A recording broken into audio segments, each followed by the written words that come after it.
last night I went and saw Thor Ragnarok. I bought this like right before the movie and I took it into the theater with me. And yeah, if you can hear it, it's got like a spring in there, so when you hit it, it's supposed to sound like thunder. Yeah, it's not that good of a toy. But it looks cool, and that's what's important. Because it looks awesome. I'm gonna set it down. Set it right here so it's just in the corner of the screen and it can bother anyone who gets bothered by it. But let's talk about Thor Ragnarok. So, imprisoned on the other side of the universe, the mighty Thor finds himself in a deadly gladiatorial contest that pits him up against the Hulk, his former ally and fellow Avenger. Thor's quest for survival leads him in a race against time to prevent the all-powerful Hela from destroying his homeworld and the Asgardian civilization. So, Chris Hemsworth as Thor is just great. At this point in the series, just the MCU as a whole, his character is pretty well developed, and he gets quite a bit more development in this movie too, which I didn't think would have been completely necessary, because at this point, he's had a pretty well-rounded arc as a character over the course of the past few movies, so I wouldn't have cared that much if he didn't really get that much development in this movie, because he's developed so much since the first Thor movie that wouldn't have really been necessary, but they still developed him quite a bit in this movie, and I really enjoyed that. And he's also hilarious. Chris Hemsworth showed how hilarious he could be in the new Ghostbusters movie, and if you really thought he was funny in that movie but didn't like the fact that he was just kind of a big idiot the whole time, then you'll probably really enjoy him in this one, because he's hilarious and he's not a big idiot the whole time. So that was pretty nice. And then Mark Ruffalo as the Hulk is also great. When he's the Hulk, he's basically just like this big baby, and I loved it. It was hilarious, and it feels like it's been so long since we've seen the Hulk. It's only been 2 years, but it feels like a while, because we've had, in between Age of Ultron, we've had Ant-Man, then Civil War, then Guardians Volume 2, or Doctor Strange, then Guardians Volume 2, then Spider-Man Homecoming. So we've had a lot of stuff that's happened in between, and so... What? What are you doing? Nothing. Go in the... But so we've had all these movies that have happened in between.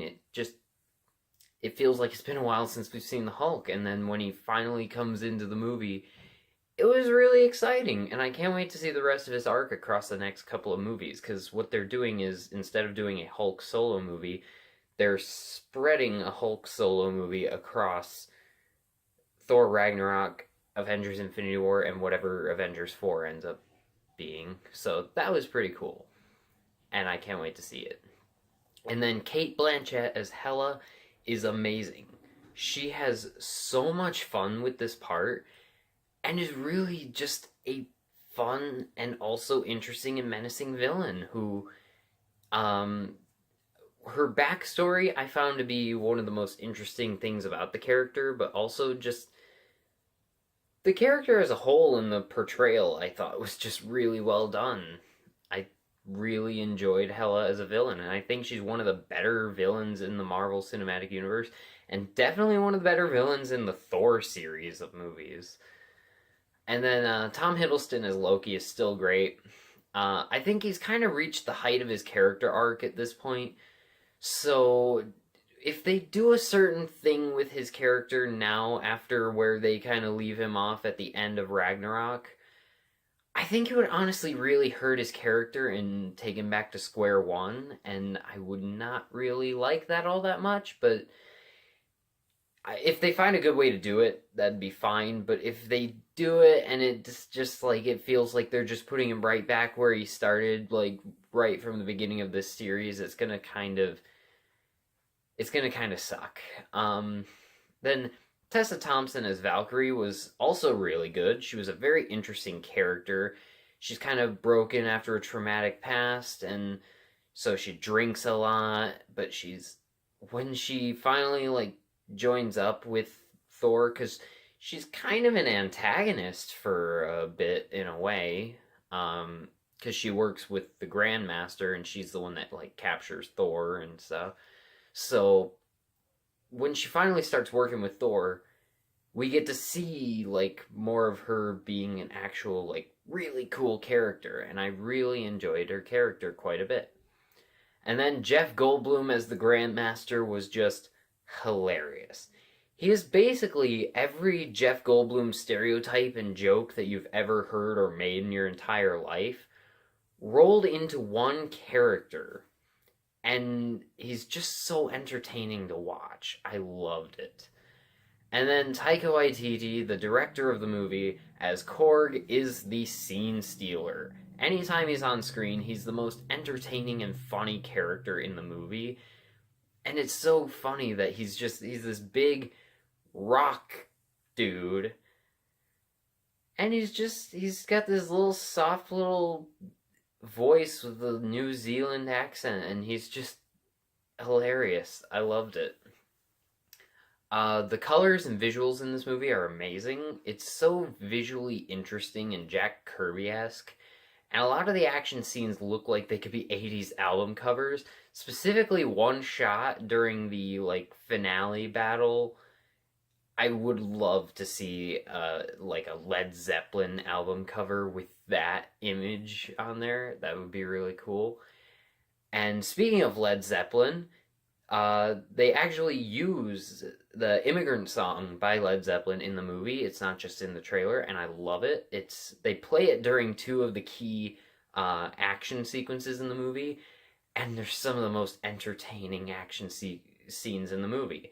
And the rest of the action scenes are incredible too, just like even the ones that don't involve Immigrant Song were just very entertaining and fun. This movie has probably the best opening sequence in a Marvel movie ever. I won't say what it is, but it got me pumped for the whole rest of the movie, and the rest of the movie did not let me down one bit. This movie definitely lacks a lot of the drama and weight of the first two movies, where like the first two movies are kind of just a lot more dramatic. There's more family drama to it, specifically with Thor and Loki, and it's not completely gone in this movie. There's definitely still some of it there, and it's very well done.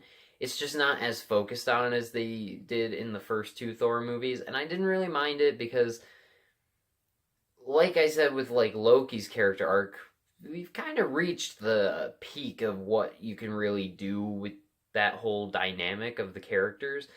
So the fact that they just kind of decided not to focus on it was kind of refreshing and new, and I loved it.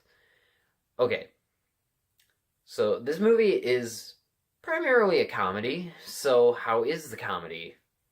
It's amazing. It's extremely amazing. This movie is so funny. I was laughing really, really hard throughout the whole thing, and all of the jokes landed really well. There's just one joke I could have done without, just because it kind of takes away from a somewhat emotional scene, but at the same time it's one of the best jokes in the movie, and it had me laughing so hard. It wouldn't fit anywhere else in the movie unless it was exactly where they put it. And I'm not going to say what the joke is or what the scene is, but just if they had tried to put it anywhere else in the movie, it wouldn't work. It wouldn't have been as funny, and it wouldn't have made as much sense. So there's kind of a dilemma there, because it takes away from an emotional scene, or a semi-emotional scene, but it's so funny, and it's just one of the best jokes in the movie. So, yeah. I think the only thing that would have made the movie as a whole funnier is if it were like a mockumentary, like What We Do in the Shadows, which was also directed by Taika Waititi, who directed this movie. I think if they did it in a mockumentary style like that, it would have been just hilarious, seeing like Thor going around and fighting dudes and stuff with like a camera crew following him around, and he's got to try and like, he's got to be like, yeah, and this is how I take out these guys with my hammer. Check this out. That would have been kind of funny. It would have been really funny, actually. This is probably the best Marvel movie to date. I love it. It's probably tied with Spider-Man: Homecoming as my favorite MCU movie, and it definitely gets an A+. Thank you guys for watching this video. Let me know in the comments what you think of Thor Ragnarok if you've seen it. Be sure to check out some of my other videos. Check out my series of MCU reviews, because I have gone through and reviewed all of the MCU movies, starting with Iron Man, ending off with an updated thoughts on Spider-Man: Homecoming. And yeah, check it out. Also, check out my series of Marvel reviews, where I took a look at some of the just kind of off Marvel movies, like not like the Spider-Mans or the X-Men's, but just kind of like the more obscure ones, like the Punisher and the Fantastic Four, some of those movies. Yeah, check it out. Thank you guys for watching this video. Let me know in the comments what you think of Thor Ragnarok and this review. Leave a like if you liked it. Subscribe if you haven't already. Check out our Patreon page in the description and make a contribution if you would like. We greatly appreciate it. And it's hammer time.